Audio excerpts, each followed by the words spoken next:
Peace and light, that old guy Australia. Like, share, subscribe, Instagram, YouTube, hit the notification button, and you will know when I'm doing a video. Now, look, I just want to do a quick video on this. Don't want to take up too much of your time.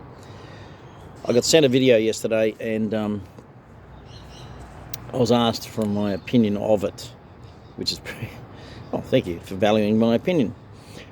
So let me set a little bit of groundwork. There's a young girl, 16-year-old. She has multiple health issues, but she also needs I think it's a heart transplant. She's in St Vincent's Hospital in Sydney.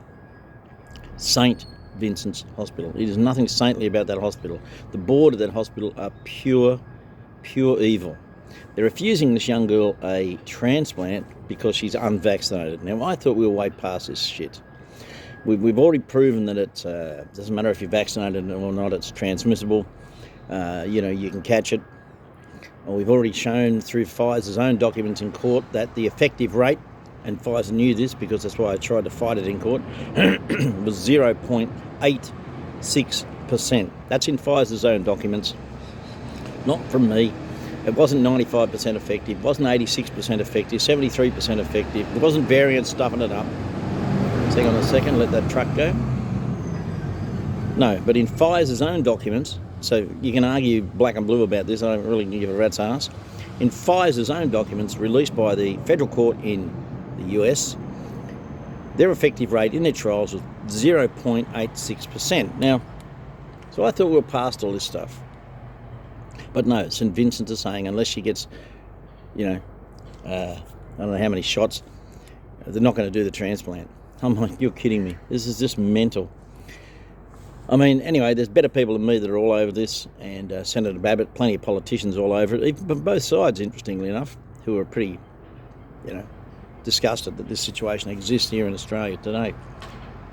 So one of the things that I wanted to bring up was this particular video. Now, this girl is called Beck Freedom, B-E-C, Beck Freedom. You would have seen her glasses. I think she lives in Melbourne or somewhere, I think. Anyway, I follow her, but I don't follow her. I get her posts, and some of them are good, and like myself, I guess, and others are rubbish. And I've taken her to task on a few issues where I felt, they've been off track or crossed the line or whatever may be the case.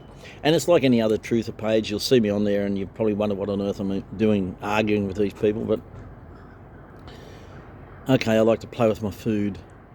No, it's not that. They just get nonsensically wrapped up in crap, They get so far in the rabbit hole they run out of air, like this whole Sound of Freedom thing. For God's sake, it's the CIA, it's Slim. Slim's funding it. Caviezel's a child trafficker, and all this stuff, it just goes on and on and on. Look at him. Anyway. By the way, Sound of Freedom's going to be here at Narooma Kinema, 24th of August. We will organise maybe see if we can get 20 or 30 of us to go. Anyway, so Beck comes up from Melbourne.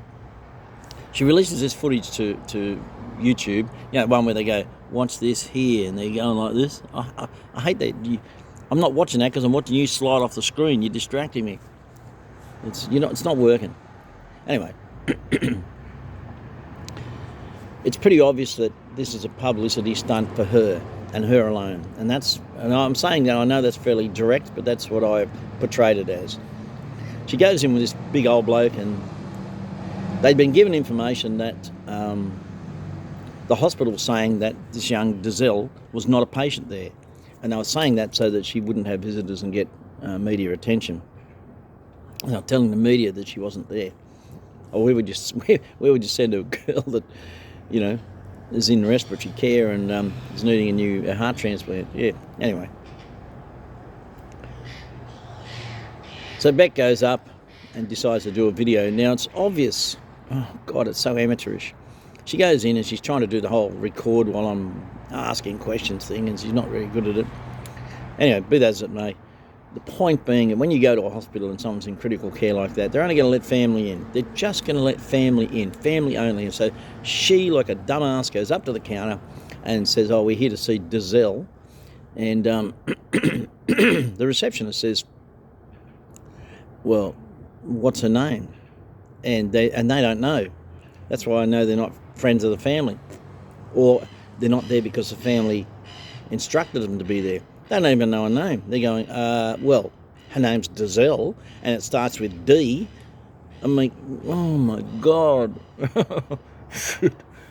Someone call the police. This is ridiculous. It would have given more publicity. It's the dumbest stunt. It's the dumbest stunt. It just gives truth as a bad name. It gives truth a bad name. It's so stupid, you know? And you can't say anything because you know what it's like. You've seen me on other pages when you agree with someone, oh, everyone's liking you and you're fantastic. When you disagree, all the zealots come out of the woodwork. They're mad rabbit zealots and they attack you and try and rip into you. But it's a bit of fun. I don't really care. Anyway, so I wasn't going to go to a page and say anything, but still. If you see the video floating around, you know I'm not going to post it. I'm not going to share it and give it any kind of publicity at all. And I'd urge you not to. I mean, I understand what she was trying to do, point out the fact that they were denying the fact that this girl was there because she wasn't, well, they're saying she wasn't allowed to have visitors. A family could go and see her. God's sake. Some people do anything for a bit of fame and glory. And I'll tell you what, I don't do these videos for fame and glory. I'm getting no fame or glory out of it. I'm getting no money out of it, and I never probably will, and I don't even care. I try to do things because if I don't, I feel like I'm not standing up as a man. I've got to do something in my. If I was younger, if I was 25, 30, I'd be at this like a madman, but I'm not. And so I do the best I can do.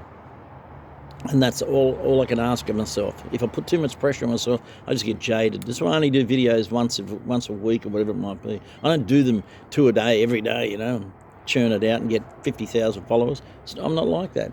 I'm not interested in that kind of thing.